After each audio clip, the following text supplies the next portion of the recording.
जब हम छोटे थे तब एक सुंदर पाठ सिखाया गया था। दो गांव के बीच एक नदी पुरपाट बह रही थी। ग्रामजनों ने नदी पार करने के लिए लकड़ियों का एक अस्थाई पुल बनाया था, लेकिन पुल चौड़ाई में छोटा था, इसलिए गांव के लोग एक साथ पुल को पार नहीं कर सकते थे। एक व्यक्ति आने के बाद ही दूसरा आदमी पुल पार कर सकता था। एक बार इस पुल पर एक कुत्ता आया, सामने से एक दूसरा कुत्ता आया। दोनों को आमने सामने घाव जाना था, लेकिन दोनों बलवान थे, तो झुके कौन? रास्ता बनाने के लिए जोर जोर से भौंकने लगे और अंत में लड़े और पुल से गिरकर नदी के धसमसते प्रवाह में गिर गए। बराबर थोड़ी देर बाद एक बकरी पुल पर आई, सामने से दूसरी बकरी आई। कौन पहला है, कौन सही है, इस बहस में पड़े बिना दोनों ने एक उपाय सोच लिया कि हम शक्ति का प्रदर्शन नहीं करेंगे। एक दूसरे के समय बर्बाद करने के बजाय समझ जाने में ही बुद्धिमानी है।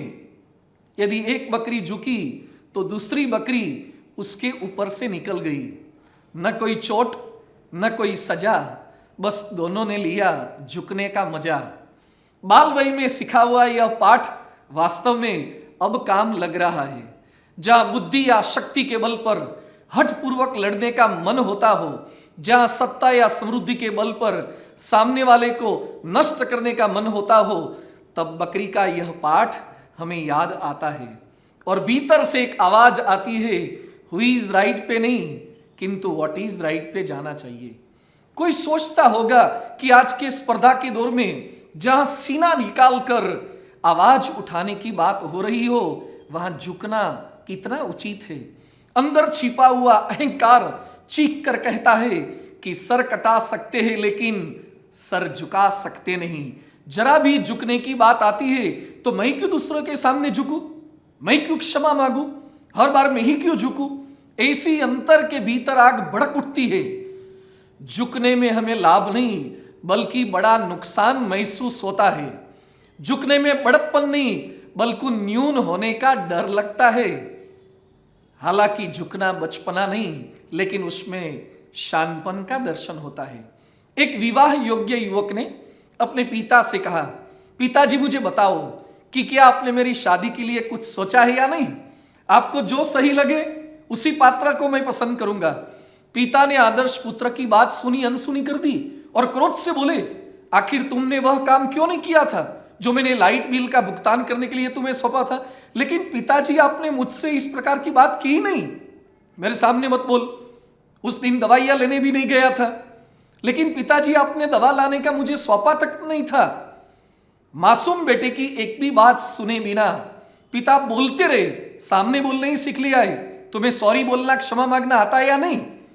भले ही कोई गलती नहीं थी, फिर भी लेकिन बेटे ने अपने पिता को खुश रखने के लिए सॉरी बोल दिया, माफी मांग ली। यह सुनकर पिताजी राजी हो गए और बोले, बोलो बेटे, अब शादी कब और कहां करना चाहते हो। लेकिन पापा ये सब क्या है। बेटा तुमने परीक्षा पास कर ली शादी के लिए। जो आदमी बिना गलती के सॉरी बोलना जानता है, क्षमा मांगना जानता है, वही शादी के लिए, विवाह के लिए योग्य बनता है। संसार में जो झुक जाता है वही जीत जाता है। अक्षरधाम जैसे 1300 मंदिर के निर्माता, 1100 सुशिक्षित संत और लाखों भक्तों के मार्गदर्शक होने के बावजूद परम पूज्य प्रमुख स्वामी महाराज छोटे से छोटे व्यक्ति के सामने झुक जाते थे। जिनके चरणों में बड़े बड़े मंत्री मांधाता सिर झुकाते थे, वो भी आम आदमी के सामने नम्र बन जाते थे और कहते थे, क्या हम झुककर छोटे हो जाएंगे। आज परिवार, गांव, समाज, संगठन या पार्टी में जो झुक नहीं सकते वो टिक नहीं सकते। इसलिए ब्रह्म स्वरूप योगी जी महाराज कहा करते थे, नाने से हो नाने रहिए, जैसी नानी दूब, घास फीस सब उड़ गए, दूब खूब की खूब। जब पानी की बाढ़ आती है तो गहरे जड़ वाले पेड़ पौधे सभी बह जाते हैं, लेकिन जो पानी के प्रवाह के साथ झुक जाते हैं वो बच जाते हैं। हमें होता है कि जिसमें लड़ने की ताकत न हो, दम न हो, वो झुकते हैं। लेकिन बीएपीएस संस्था के वर्तमान प्रमुख परम पूज्य महंत स्वामी जी महाराज कहते हैं, दास का दास बनना, सेवक बनना लाचारी नहीं बल्कि खुमारी है। अगर बाप के बाप बनने गए तो समझना कि मर गए। महंत स्वामी महाराज बिना कुछ बोले सिर्फ 2 हाथ जोड़कर झुककर बड़े बड़े काम कर लेते हैं, इसलिए सबके प्रिय है।